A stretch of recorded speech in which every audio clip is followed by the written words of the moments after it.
Hello, good morning दोस्तों। मैं ICU की स्टाफ नर्स हूँ। आज हम देखेंगे कि सीवीपी मॉनिटरिंग कैसे करते हैं, सीवीपी सेट कैसे करते हैं, सीवीपी होता क्या है। सबसे पहले हम देखेंगे कि सीवीपी के लिए कौन कौन से सामान लगते हैं। ठीक है, जो प्रोसीजर कराते हैं उसके लिए हमें कौन कौन सी इक्विपमेंट्स की जरूरत पड़ती है, कौन कौन से हमें सामान की जरूरत पड़ती है। तो सबसे पहला चीज है वो है सेंट्रल वेनस प्रेशर मैनोमीटर। ये सीवीपी मैनोमीटर है जो किसी भी हॉस्पिटल के फार्मेसी में आपको इजीली अवेलेबल हो जाएगा। इसे हमें मंगवाना है। इसे मैं जब लगाएंगे उस टाइम पे आपको खोल के दिखाऊंगी कि ये कैसा रहता है। दूसरा हमको चाहिए आईवी सेट चाहिए और एक एनएस का बॉटल चाहिए। एनएस का बॉटल ऊपर से प्रिक नहीं होना चाहिए, इसके साथ हमें इसको सेट करना है। उसके बाद हमें फ्लश करने के लिए एनएस चाहिए 5 ml या 10 ml। इसके बाद हम इसको सेट करने का तरीका जानेंगे। इसको हमें आईवी स्टैंड में हैंग करना है और ध्यान रखना है कि इसे प्रिक ना करे। अगर प्रिक करेंगे तो जो रीडिंग आएगा वो गलत आएगा।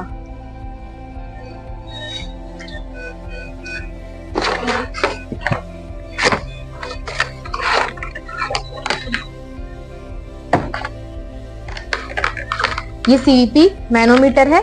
इसमें -4 से लेके 34 तक +34 तक इसमें नंबरिंग दिया रहता है। इसके हिसाब से हमें सीवीपी चेक करना होता है। आगे मैं बताऊंगी कि नॉर्मल सीवीपी कितना होता है और एबनॉर्मल या फिर ज्यादा या कम होने से इसको किस कंडीशन में हम लेते हैं। पहले हम इसको सेट करने के लिए देखेंगे इसको कैसे सेट करते हैं। इसको हमें हार्ट लेवल के पास में सेट करना है। जो 0 का जो नंबर है वो पेशेंट के हार्ट लेवल में होना चाहिए, मतलब जो 4th इंटरकोस्टल स्पेस है वहां पर होना चाहिए ये।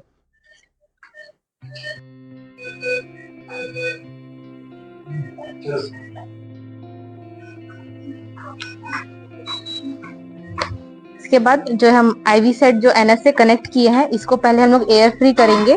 उसके बाद इसको स्टॉप करके पहले एयर फ्री करना है।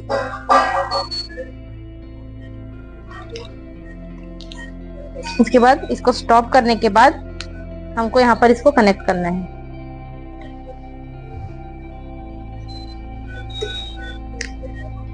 उसके बाद ये जो सीवीपी मैनोमीटर में ये जो ट्यूबिंग आता है इसको यहाँ कनेक्ट करना है हमको लेफ्ट साइड में, और इस लाइन को पहले फ्लश करना है। उसके बाद हमको पेशेंट के साइड में इसको कनेक्ट करना है।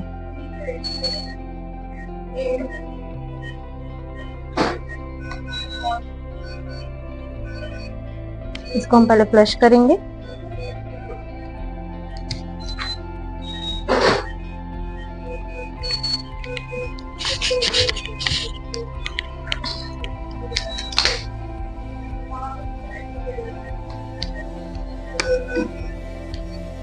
उसके बाद में हमें सेंटर लाइन को खोलना है।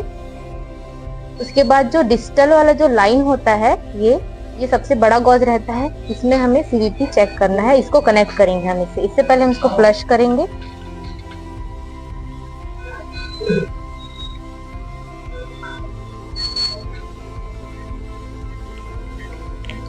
तो स्टॉप करो तो वो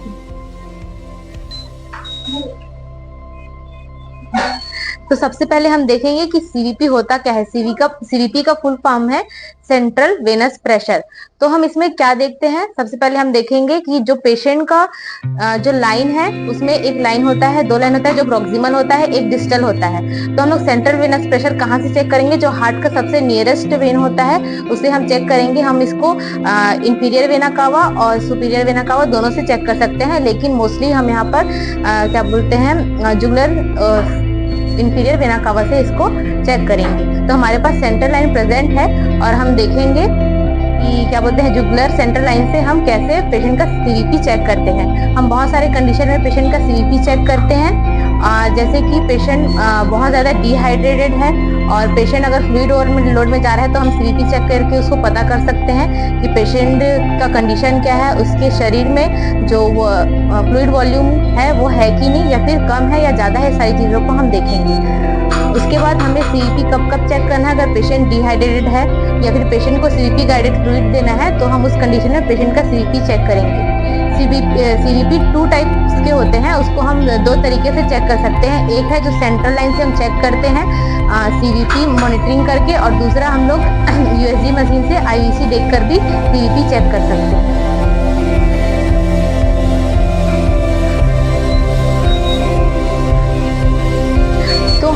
पहले ये ध्यान रखना है कि सीवीपी के लिए हमें पोजीशन कैसे रखना है। सीवीपी के लिए हमारा जो पोजीशन है वो फ्लैट होना चाहिए, और जो क्या बोलते हैं पेशेंट का पिलो है, या अगर लोअर साइड में पिलो या अपर साइड में कहीं भी पिलो है तो हमें उसको पहले रिमूव करना है। तो सबसे पहले पेशेंट को हम फ्लैट करेंगे।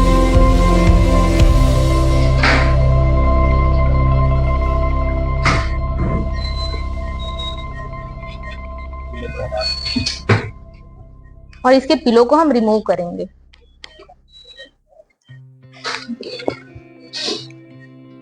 और अगर पेशेंट को आईवी फ्लूइड्स वगैरह चल रहे हैं तो हम लोग सारे आईवी फ्लूइड्स को पहले स्टॉप करेंगे। अगर पेशेंट को कोई एनाट्रोप चल रहा है या फिर हाई रिस्क मेडिसिन वगैरह चल रहा है, जैसे कार्डियन वगैरह भी चलता है, बहुत सारे पेशेंट को एनाट्रोप चलते हैं, तो उन सारे मेडिसिन को हमको स्टॉप नहीं करना है, सिर्फ आईवी फ्लूइड को हमें स्टॉप करना है। उसके बाद हम पेशेंट का लेवल चेक करेंगे। जो सीवीपी मैनोमीटर है वो पेशेंट के 4th इंटरकोस्टल स्पेस में होना चाहिए। ये जो स्केल है सीवीपी स्केल बोलते हैं इसको जब हम पेशेंट के 4th इंटरकोस्टल स्पेस में रखेंगे तो ये जो है पूरा बराबर होना चाहिए, ऐसा। उसके बाद हम पेशेंट के हार्ट लेवल से ये जो सीवीपी मैनोमीटर है इसको हम लोग 0 तक मेजर करेंगे। हम देख सकते हैं यहाँ पर 0 में ये पूरा फ्लैट आ रहा है, तो हम इसका मेजर को बिल्कुल सही मानते हैं, और ऐसा करके हम पेशेंट का सही सीवीपी ले सकते हैं। सीवीपी का हम लोग लेवल चेक करने के लिए ये सीवीपी स्केल होता है, इसमें हम पेशेंट के चेस्ट के 4th इंटरकोस्टल स्पेस में इसको रखेंगे, और यहाँ से लेके इसके हार्ट लेवल से लेके ये जो 0 है यहाँ तक हम इसको मेजर करेंगे। और ये वाला जो लाइन है बिल्कुल स्ट्रेट होना चाहिए, कोई भी ऐसे ऊपर या ऐसे नीचे नहीं होना चाहिए, ये बिल्कुल ऐसे स्ट्रेट होना चाहिए। इसके बाद मेजर करने के बाद में हम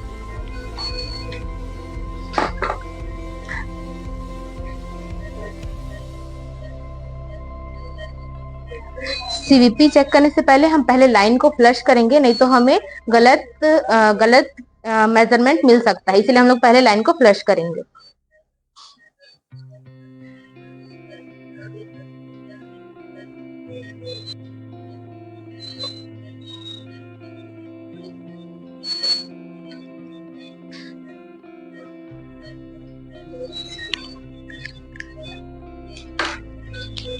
उसके बाद में ये जो मीटर हमको दिया हुआ है इसमें हम पहले एनएस को फिल करेंगे अप टू 30 या तो 32 तक। और ये जो रेगुलेटर है इसको हम लोग इस साइड पे करेंगे ताकि इधर पूरा एनएस जो है फिल हो जाए। यहाँ से हम रेगुलेटर ऑन करेंगे और ये देखेंगे अब बॉल ऊपर जा रहा है,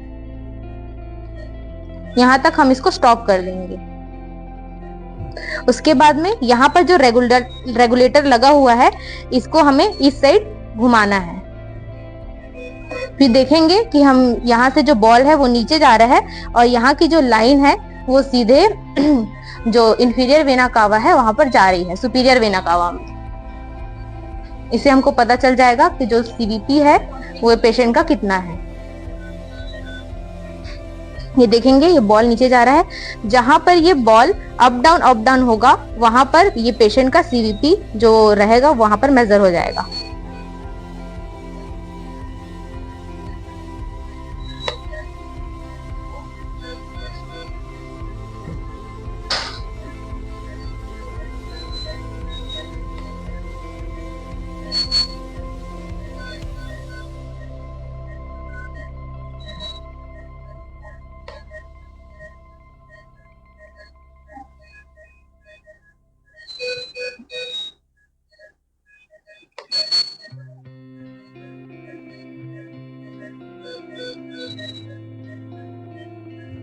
हम देख रहे हैं कि पेशेंट का जो बॉल है धीरे धीरे नीचे की ओर आ रहा है और ये 3 पे आके रुक गया है, तो हम इसको स्टॉप कर देंगे। तो इससे हमें पता चला कि पेशेंट का जो सीवीपी है वो 3 है। पेशेंट थोड़ा डिहाइड्रेटेड है, पेशेंट को हमें और आईवी फ्लूइड्स वगैरह देने की जरूरत है। और जैसे कि हम देख सकते हैं कि पेशेंट का सीवीपी 3 आया है, तो हमें पेशेंट को और फ्लूइड देने की जरूरत है। पेशेंट बहुत ज्यादा डिहाइड्रेटेड है तो उसके हिसाब से हम सीवीपी गाइडेड फ्लूइड देंगे और हर 3 आवर या 4 आवर में उसका सीवीपी चेक करेंगे। अगर पेशेंट का सीवीपी ज्यादा बताता है, 10 या 12 से ज्यादा बताता है, तो हमको डॉक्टर को इन्फॉर्म करना है, तो उसका आईवी फ्लूइड को हमें स्टॉप करना रहेगा ताकि पेशेंट जो है वो फ्लूइड ओवरलोड में ना जाए। और इस चैनल को देखने के लिए आपको थैंक यू। और तो आप ज्यादा से ज्यादा किडनी केयर की वीडियो देखने के लिए या फिर किसी भी आईसीयू से रिलेटेड कोई भी प्रोसीजर हो गया या फिर किसी भी तरीके का केयर हो गया, ये सारी चीजों को देखने के लिए आप kidney care doctor N Dutta के चैनल को सब्सक्राइब करके उसमें इन सारी वीडियो को देख सकते हैं और इससे बहुत सारा बेनिफिट प्राप्त कर सकते हैं। Thank you.